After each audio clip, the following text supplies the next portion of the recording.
Bien, mesdames, messieurs, merci en tous les cas d'être là. Merci à vous tous. Je crois que je suis très heureux en tous les cas de vous retrouver.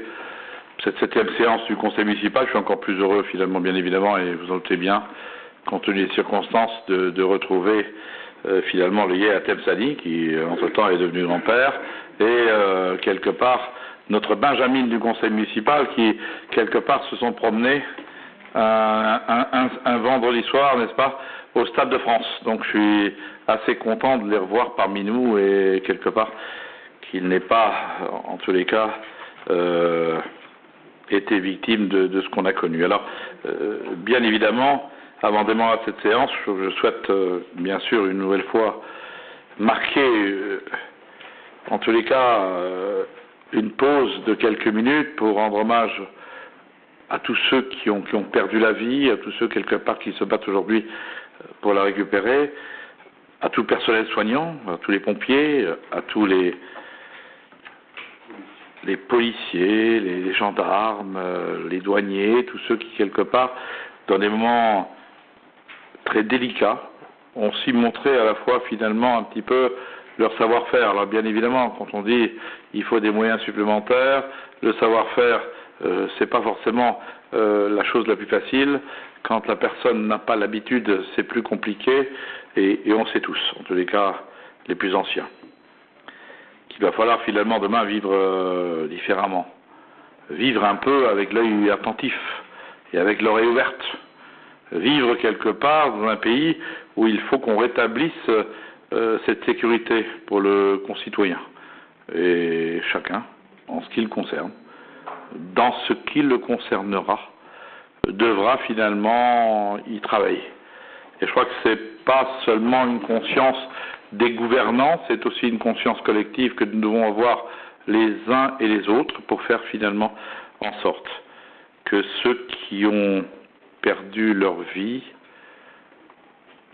servent bien évidemment, je dirais, de relais pour les réformes qu'il nous faut, pour les moyens qu'il nous faut mettre, pour la lutte antiterroriste qui doit être une priorité en France, pour un tas de choses quelque part que nous souhaitons peut-être dire secondaire et qui deviendra demain prioritaire. Nous sommes peut-être bien évidemment ici à Saint-Avold moins directement attristés par des phénomènes de guerre, parce que lorsqu'on parle de guerre, on parle finalement de guerriers. Donc nous devons finalement redevenir des guerriers. La France aura beaucoup de mal à un moment donné, parce que lorsque je parle à tous ceux qui connaissent un petit peu les animaux, c'est difficile finalement. D'être un agneau un jour et d'être un guerrier demain. Il va falloir que nous redevenions des guerriers. Et ça, c'est une conscience collective à prendre en compte depuis le plus jeune âge jusqu'à finalement un âge avancé, mais on ne peut pas le laisser faire, parce que le laisser faire, voilà où on est arrivé. À force quelque part que les policiers n'acceptent plus aux grandes métropoles, à force finalement de ne plus laisser entrer Pierre et Paul, à force finalement de ne plus regarder, voilà ce qui arrive. Donc je pense que la France de demain, ça doit être une France réactive. Cette France-là, c'est celle qu'on souhaite et celle quelque part que nous souhaitons. Alors, une pensée bien évidemment pour les familles et pour ceux qui luttent encore pour la vie. La minute de silence finalement est impérative. Bien sûr que la République doit rester, les valeurs de la République doivent rester, la France doit rester unie et en ces circonstances, elle le restera, mais il ne faut pas seulement qu'elle soit unie pour un jour, il faut qu'elle soit unie pour toujours et il faut qu'elle apporte finalement l'approche que nous avons tous, en tous les cas, formé nos bataillons, ça se dit finalement un petit peu, à la fois dans l'hymne national, formons nos bataillons pour demain. Je pense qu'il est grand temps d'en prendre conscience. Je vous demanderai simplement une minute de silence pour tous ceux qui ont été victimes de cet attentat sauvage, et je crois que on y pense tous en disant plus jamais ça, on l'a fait avec Charlie. Je pense que cette fois-ci, il faudra jouer finalement des grandes choses.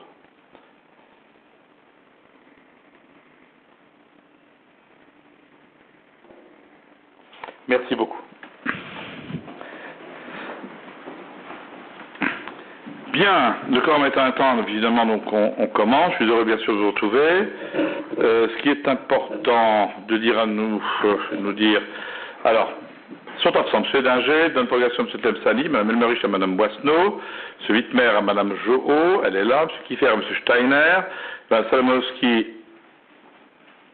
que je n'ai pas vu d'ailleurs. Bon, donc quelque part, M. Thiercy n'a pas de procuration, hélas. Mme Abou à M. Brem, voilà. Soit absent, excusez, M. Lang. Bien, procès-verbaux, bien sûr, vous avez trouvé sur vos tables le procès-verbal de la séance du 27 octobre 2015, ça soumis à votre approbation lors de la prochaine séance du conseil municipal. Alors, on a essayé de faire plus vite, hein. On a essayé d'activer. Alors, M. Villmout vient de me dire quelque part que la personne qu'on avait pressentie, finalement, pour aider Mme Sarda, pas forcément envie de le faire. Donc, vous comptez sur moi. La prochaine fois, envie ou pas envie de faire, il va falloir finalement avancer. Voilà. Donc, nous trouverons la personne adéquate pour le faire, parce que, pas s'amuser, hein. Envie, pas envie, on a encore envie, voilà. Ensuite, bien sûr, je répondrai bien évidemment à la question de M. Brem, puisque ce serait quand même dommageable que je ne puisse pas, en ces circonstances, répondre à M. Brem. Non, moi je réponds à M. Brem. Au nom du groupe. Voilà, si ça vous convient comme ça, ça va. Je réponds à M. Brem, Jean-Claude, au nom du groupe. Allez, on est parti comme ça. Bien. Madame Audis, il n'y a pas de point supplémentaire, de rien. Bien, écoutez, alors, fête de fin d'année 2015, mise en place une patinoire, je crois quelque part que la vie ne peut pas s'arrêter. Les choses doivent finalement fuser comme elles ont été. Chacun doit retrouver à la fois, je dirais, son goût à la vie et surtout, en tous les cas, cette patinoire. Alors, je vous le dis avant que Nadine nous le dise, parce que finalement, quelque part, c'est important. Vous avez vu que très tardivement, j'ai pris cette décision. Parce que je pensais à un moment donné trouver une autre solution qui était peut-être moins chère et qui finalement nous permettait de faire un peu la même chose, c'est bien sûr d'étonner nos enfants finalement pendant cette période de Noël. Alors on a essayé, on a regardé des manèges, on a regardé des nouveaux cartes, on a regardé ceci, on a regardé cela. Et lorsqu'on a fait finalement un peu le bilan de tout ça, on s'est dit que notre bonne vieille patinoire était encore la meilleure des solutions. On avait même pensé à une roue qui pouvait finalement faire le tour, mais quand j'ai regardé la roue, si elle doit voir Jean-Claude les toits, n'est-ce pas, de la mairie, j'ai un peu peur que Gérard Bretacher, dans le cadre des travaux, Christian Thiercy, me dise oh putain, il y a encore des tuiles à changer, ça va encore nous coûter des sous. Donc, c'est pas faute finalement d'avoir cherché. Nous verrons, mais en tous les cas, aujourd'hui, ce qui paraît être, en tous les cas, ce qui est plébiscité par les gens et ce qui leur convient le mieux, c'est bien sûr, effectivement, cette patinoire. Et je pense qu'il faut laisser à chacun, finalement, les choses qui sont importantes, parce que même si on met un karting, où on en met 10 par 15 minutes, mais le temps de passer 200 personnes, il y a les queues et les queues. Donc c'est pas aussi facile que cela. Donc on reconduit installer cette patinoire. Je demanderai bien sûr aux commissions dès à présent déjà de chercher si on a des choses moins chères pour l'année prochaine. Tout est possible, hein. Il y a peut-être des choses un peu nouvelles que nous pourrions mettre en place. On l'a pas trouvé jusqu'à présent, surtout que cette patinoire, la nôtre, celle qu'on avait jusqu'à présent, bien évidemment, avait ceci de bien, c'est qu'elle mettait d'un côté les plus grands et de l'autre côté les plus petits. Et c'est quelque chose de pertinent dans ce qu'on fait. Alors cette année, bien évidemment, puisqu'on a été un peu à faire traîner, j'aurais même pas le dire, mais à faire traîner un petit peu le gars pour dire qu'il nous regarde, et finalement il l'a sur les bras. Foi, bien sûr qu'on l'aura un peu moins cher, qu'on va un peu gratter partout et qu'on va faire en sorte quelque part que, en fonction des budgets, les choses seront peut-être et sans doute très moins chères, mais nous permettront tout de même de faire. Voilà. Madame Audis, vous avez la parole.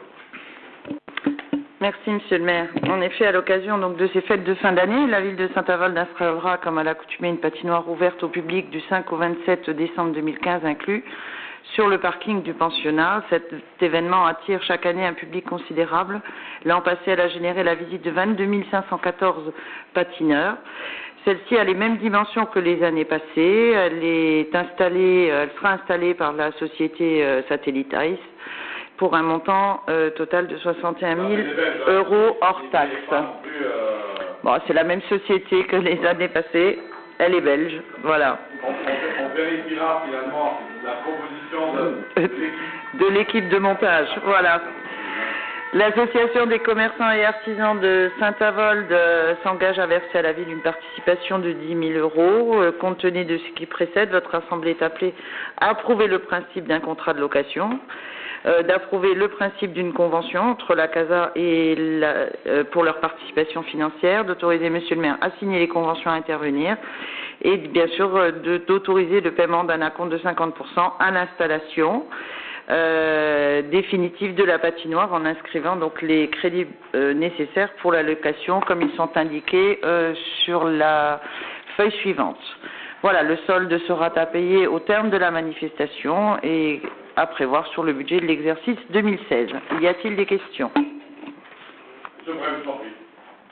Oui, je voudrais quand même souligner que effectivement la décision concernant la patinoire a été prise très tardivement et je pense surtout qu'elle a été prise suite à la levée de boucliers qu'il y a eu sur tous les réseaux sociaux, ce qui prouve bien que quelque part cette patinoire était quand même, bon, au lieu d'aller chercher ailleurs, je pense que la patinoire remporte chaque année un succès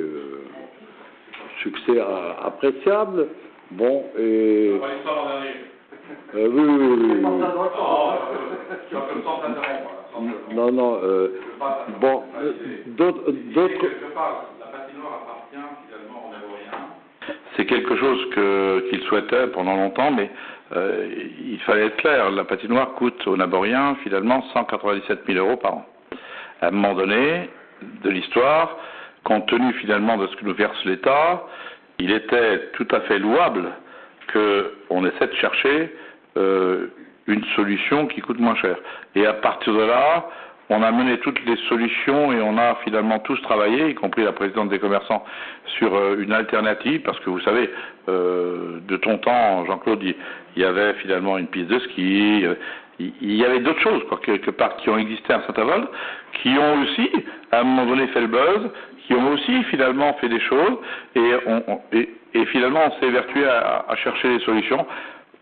Puis on est revenu finalement sur la solution initiale qui paraissait être, en tous les cas pour l'instant, la meilleure des solutions, mais toujours en baisse, puisqu'on fera des économies sur le personnel, sur ce qui est finalement un petit peu autour. On n'a pas envie quelque part que tout coûte, parce que quand on dit 187 000 €, voilà ce que ça coûte. Ça coûte le personnel, ça coûte la gardiennage, ça coûte l'éclairage, ça coûte ceci, ça coûte cela. Voilà. Nous, on s'est dit, en début d'année, lorsqu'on a fait le budget, on a dit, bon, on va voir où on en est, on va essayer de regarder. Si jamais, en fin d'année, c'est possible, on le fera, et si c'est pas possible, on le fera pas. Et je crois qu'à un moment donné, bon, il faut bien se prendre une décision à un moment donné de gérer de l'existence, en se disant, cette année, c'est possible, on le fait, et puis on le fera, je dirais, et d'autant plus que ce qui est important aujourd'hui, c'est de soutenir bien sûr nos commerçants de centre-ville, ce qui est important, mais d'apporter aussi à nos gens ce qu'ils souhaitent. Alors après, Jean-Claude Brem, il va falloir qu'on soit assez vigilant, et j'ai demandé au service des sports qu'on soit bien clair. Hein. Monsieur Pirot et Monsieur Hoffmann ont comme mission. Alors pourquoi Pirot, pourquoi Hoffmann, avec le directeur général des services? Pourquoi? Parce que à un moment donné, il faut regarder ce qu'on fait. C'est pas la peine non plus de m'amener 50 000 personnes qui me coûtent 50 000 bus. C'est pas la peine non plus de m'obliger à prendre 50 000 personnes en sécurité. À un moment donné, il faut regarder vraiment au plus près. Et j'ai demandé à ce que finalement Pierre Pirot et Jean-Pierre Hoffmann regardent au plus près des choses avec le directeur général des services pour que, bien évidemment, les 197 000 €, et je vous dirai combien ça a coûté, mais soit plus 197 000 €. Parce que 197 000 €, si tu veux, pour une patinoire, c'est quand même un coût important pour une collectivité comme la nôtre. Donc il faut quand même que pour l'avenir, on essaie de faire baisser ce coût. Voilà pourquoi, Jean-Claude, on a tardé volontairement, je dirais. Si on avait trouvé une autre solution, on l'aurait trouvée. Bon, maintenant, si d'autres ont des solutions, moi je suis tout à fait d'accord, et je l'ai dit, pour que demain on cherche des solutions qui soient finalement équivalentes. Mais on s'aperçoit vite que Forbach a gardé une patinoire, je crois que c'est Metz qui a mis une Randou, mais qui lui coûte plus de 300 000 euros. Bon, 300 000 euros, c'est 300 000 euros. Tu vois, on n'a pas forcément gagné, mais celui ou celle qui pourrait avoir finalement une idée pour l'année prochaine, on est forcément preneur. Et on s'y met maintenant, on s'y met pas 2 jours avant. Mais c'est difficile parce que la patinoire a ceci d'intéressant, c'est qu'elle amène finalement à la fois 20 000 personnes, mais ce qui est important, c'est qu'elle fait les écoles le matin, et nos éducateurs sont là le matin pour apprendre à patiner à nos enfants, et là, il y a des cycles scolaires vers les Bourmas qui font que les jeunes apprennent à patiner. C'est l'aspect pédagogique des choses. Et puis, bien sûr, c'est ensuite le loisir avec les gens qui n'ont pas forcément l'habitude ou qui n'ont pas forcément la possibilité d'aller skier ou faire autre chose. Voilà. Jean-Claude, je t'en prie, mais je t'interromps plus. Non, mais je pense que ce qui serait intéressant de faire, c'est de recenser les personnes, les jeunes qui viennent patiner ou les moins jeunes, savoir d'où ils viennent. Bon, ça nous permettrait d'avoir une physionomie de tous ceux qui viennent des alentours, parce que je pense qu'il y a... Il y a un rapport là-dessus. Oui, je pense que le rapport... je pense que le rapport, mais sinon, je demanderai bien sûr au directeur du service de vous le donner. On a un rapport, en tous les cas, je me souviens moi, mais ça fait un peu long, du camembert qu'a fait Pierre Pirot, en disant Jean de Saint-Avold, je bois encore des camemberts, Jean de Saint-Avold, Jean de la communauté de communes, voilà. Et Jean de l'extérieur. Je me souviens encore du camembert qu'il nous a fait. Donc il doit exister quelque part. Oui, parce que comme ça nous permettrait peut-être l'année prochaine de voir au niveau de la communauté de communes, bon, en contrepartie, il y a peut-être les écoles, certaines écoles de la communauté de communes qui pourraient aussi venir apprendre à patiner. Bon, en contrepartie, bon, on ne peut pas leur dire simplement, il faudra certainement une contrepartie de participer au financement. Bon, ça allégerait aussi. Jean-Claude, comme a dit Yaya, l'idée est bonne. Si finalement les gens de Carlin ou les gens de l'hôpital ou autres souhaitent finalement avec leur école, parce que tout ça c'est toujours pédagogique. Les gens viennent pas, ou les gens viennent en simple soldat venir parce qu'ils viennent à Saint-Avold et c'est ce qu'on veut. Qu'est-ce qu'on veut faire finalement dans cette patinoire? C'est soutenir nos commerçants en disant venez à Saint-Avold, peut-être que vous allez prendre un vin chaud, peut-être un casse-croûte, faire un peu de patinoire, mais peut-être aussi découvrir les commerces. Voilà ce qu'on veut faire réellement, dans la réalité. Alors je dis pas que ça se fait, mais je dis voilà ce que la réalité, ce que la réalité, si tu veux Jean-Claude, nous oblige à faire.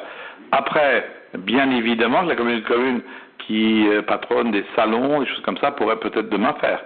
Alors, tu comprendras quelque part que, compte tenu du fait que nous sommes un petit peu même dans cette communauté de communes, et nous aurons bientôt à débattre sur la proposition du préfet, qui quelque part nous donne en cadeau de Noël le secteur du Mange, centre mosellan, 14 000 habitants de plus.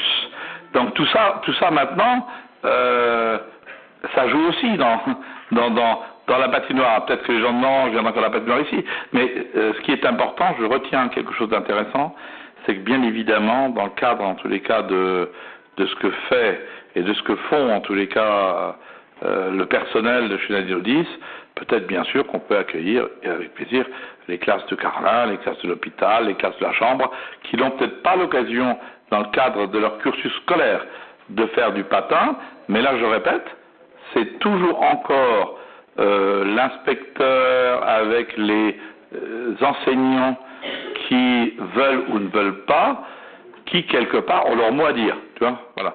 Nous, on dit, voilà, on offre la patinoire, on met un éducateur en place, mais encore faut-il que l'enseignante ou l'enseignant soit volontaire pour y venir, et qu'à un moment donné, quelqu'un paye le bus, parce que ils ne peuvent pas tous venir à pied.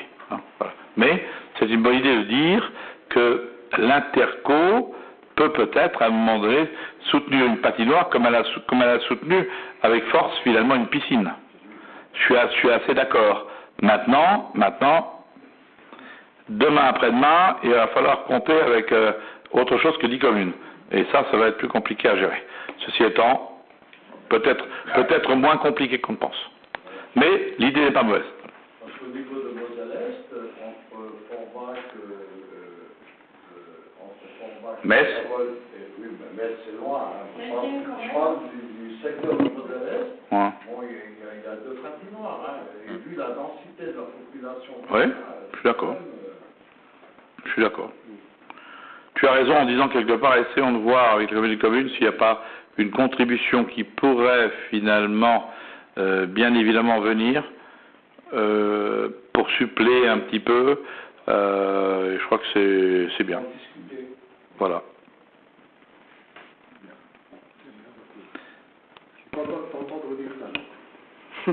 Ah bah pour une fois que vous allez être entendu. Et c'est historique.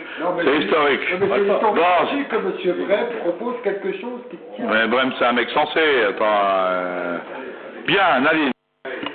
Oui, si vous me le permettez encore, Monsieur le maire, je voudrais juste rajouter une petite chose et féliciter et remercier le personnel du service des sports et du service scolaire d'avoir pris à bras-le-corps l'organisation et l'installation, enfin tout ce qui va autour et les services techniques, parce que et les sans services les techniques services également, il n'y a rien. parce que c'est quand même une organisation que de mettre en place cette patinoire. Et bon, on a pris la décision tardive, mais elle sera prête et les Navoriens seront contents lors de ces fêtes de fin d'année. Voilà, et les enfants et les jeunes surtout. Voilà. Il faut aussi emmener Gilbert, hein. Il pourra mettre des patates. Oui, il y a les anciens aussi. Surtout qu'il devra assurer, compte tenu du couvre-feu, la sécurité. Ah oui, donc, interdit d'aller à Rome se promener. Hein, toutes les cloches devront rester à Saint-Avold. La preuve, c'est que j'ai pas pris d'une vacance. Donc voilà. Bien, ceci étant dit, y a-t-il d'autres questions? Non? Bien, bon, on passe au vote. Qui est contre? Qui s'abstient? Je vous remercie. Merci, la Chalaline. Un point divers, bien sûr, qui concerne la réponse que je donnerai, bien sûr, à Jean-Claude Brem avec un grand plaisir. Sur l'armement de la police municipale, monsieur le maire, voilà la question qu'il m'a posée au nom du groupe Saint-Avold Avenir. Tout comme de nombreux Naboriens, c'est par le biais de la presse que nous avons été informés de la décision d'armer la police municipale en janvier 2016. L'initiative de cette nature aurait dû faire l'objet d'un débat au conseil municipal. En effet, les élus de notre groupe auraient pu s'exprimer sur ce sujet qui, selon nous, présente plus d'inconvénients que d'avantages. En armant la police municipale, souhaitez-vous accréditer l'idée que dans notre ville, il y aurait des quartiers de non-droit, avec des bandes prêtes à en découdre avec la police?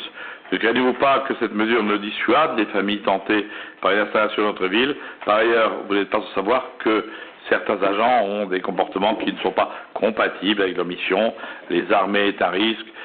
Nous estimons que cette initiative doit faire l'objet d'une consultation de l'ensemble de la population naborienne, un référendum local peut être organisé, les conseils municipaux issus des différents quartiers peuvent tenir des bureaux de vote. Cette opération permettrait d'avoir la position des Naboriens par rapport à ce délicat problème et de ce quoi n'aurait aucune incidence sur les finances de la ville. Par avance, nous remercions. C'est vrai, moi, voici finalement ma réponse. Je pense que les attentats dont ont été victimes nos frères et nos sœurs de France, à Paris, récemment, nous conduisent aujourd'hui à reconnaître que la menace terroriste est partout. Et c'est bien au lendemain de l'attentat contre Charlie Hebdo et la disparition tragique d'une policière municipale à Montrouge, policière municipale qui portait l'uniforme de la République, que j'ai décidé d'armer la police municipale afin de protéger ces agents qui font, je le rappelle, un travail pertinent, dangereux et sont exposés au même titre que la police nationale. La convention de coordination signée récemment par le maire et le préfet, sous contrôle du procureur de la République, prévoit une mutualisation des moyens entre la police nationale et la police municipale et sert de cadre à l'armement des policiers municipaux. Concrètement, ils seront amenés à intervenir avec les policiers nationaux et seront par conséquent exposés au même danger. Dès lors, j'estime qu'ils doivent être porteurs d'une arme. Ils devront suivre une formation préalable et par la suite une formation d'entraînement, le tout étant prévu par le Code de sécurité intérieure. Le port de l'arme en service et les conditions de stockage sont également prévus par ce même code. Nos policiers seront dotés de revolvers Manurin calibre 38 spécial, ancienne arme de la police nationale, mise à disposition par le préfet qui a déjà finalement accepté, il nous a fait une lettre en ce sens. Cette arme sera surtout un moyen de dissuasion. Son utilisation ne pourra avoir lieu qu'en cas de légitime défense. Un débat en séance du conseil municipal n'est pas une obligation. Par contre, une autorisation préfectorale prenant la forme d'un arrêté sera établie pour chaque agent de la police municipale, dont, je le rappelle, l'armement est justifié au regard des missions exercées par ces agents sur la voie publique. Et comme je le disais, M. Brem, Frère Merlebach, depuis 1995, a armé finalement ses policiers municipaux. Il n'y a eu aucune dérive, mais il y a eu quelque chose de fort, c'est que l'ensemble de la collectivité autour de ces policiers s'est mobilisé en disant on arme nos policiers, non pas forcément pour qu'ils tirent, mais pour que la dissuasion soit l'arme qu'on souhaite, pour faire en sorte que demain, à Saint-Avold comme à Frémin, les choses soient, je dirais, dans la légalité. Bien évidemment que si Metz a choisi d'armer récemment ces policiers, Marly, Wapi depuis plus longtemps, etc. Je pense que il faut évoluer avec son temps. Aujourd'hui, ce que nous connaissons et l'état d'urgence dont nous sommes aujourd'hui quelque part comptables, non seulement nous permet de le faire, mais doit nous inciter à le faire, petite ou grande ville.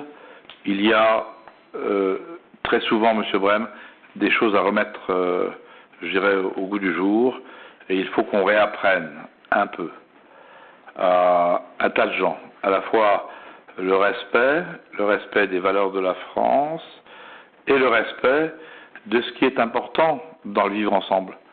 C'est que nous sommes en France et nous souhaitons le maximum de sécurité sur notre territoire pour finalement les Français qui y habitent. Voilà la réponse que je voulais vous faire, M. Brem. Bien, merci à vous toutes et tous. Et puis on se donne un peu rendez-vous juste avant Noël pour une autre séance du conseil municipal. Je ferai peut-être à destination des élus une réunion simplement sur l'histoire effectivement de l'intercommunalité, parce que vous allez devoir finalement, vous, conseils municipaux, vous exprimer sur l'idée de avec le Centre Mosellan, pas forcément avec le Centre Mosellan, et je ferai une réunion d'information quand même avant le conseil municipal sur ce point précis, pour que vous puissiez poser les questions et les réponses sur ce point-là, parce que c'est plus la même chose. On est commune du Pays Namorien aujourd'hui, on sera demain communauté d'agglomération du Pays Namorien, mais avec finalement 31 communes de plus. Et ça va être pour nous, en tous les cas, notre devoir avant les vacances de Noël. Mais on fera une réunion et je demande au directeur général des services de regarder avec mon directeur de cabinet à quel moment on l'a fait pour que cette information finalement vous soit donnée, le maximum d'informations. Alors j'attends bien évidemment quelques éléments, je ne la ferai pas avant qu'on ait les éléments, parce que l'élément le plus important c'est de savoir si on sera plus pauvre après qu'avant. Voilà, et ça c'est quelque chose finalement qui est important. Voilà pourquoi j'attends d'abord les éléments qui sont les éléments financiers, et je ne ferai la réunion que lorsque j'aurai finalement les éléments financiers. J'inviterai bien sûr Madame la Trésorière à cette réunion, parce que je ne peux pas vous raconter non plus des bêtises, parce que c'est pas si simple. Il y a le problème finalement de la fiscalité, il y a le problème des transports, il y a le problème lié bien évidemment aux compétences des uns et des autres, il y a le problème de l'assainissement, où certains syndicats d'assainissement vont devoir bien évidemment être dissous par rapport aux autres. Ça c'est moins grave, parce que ils sont au SILEM, les deux sont au SILEM. La seule chose c'est que La seule chose quelque part, c'est qu'eux sont en régie, c'est-à-dire qu'ils enlèvent eux-mêmes, ils enlèvent eux-mêmes, et nous, on a une société qui l'enlève. Mais ils sont au SIDEM, c'est déjà bien. Ils ne seraient pas au SIDEM, j'aurais déjà dit, attends, on est encore compliqué là-dessus. Bon, pour l'instant, ça va. Mais on va regarder ça tranquillement, et on prendra le temps, et je ferai une réunion spécifique, qui ne sera qu'une réunion, ne sera pas avant le Conseil qui devra finalement accepter ou ne pas accepter la proposition du préfet, puisque la proposition vient du préfet. Donc il faut que nous, avant le 16 décembre, nous et toutes les communes de l'intercommunalité, les nôtres, comme celle du centre Beauzélan, délibèrent avant le 16 décembre. Voilà, ça c'est clair.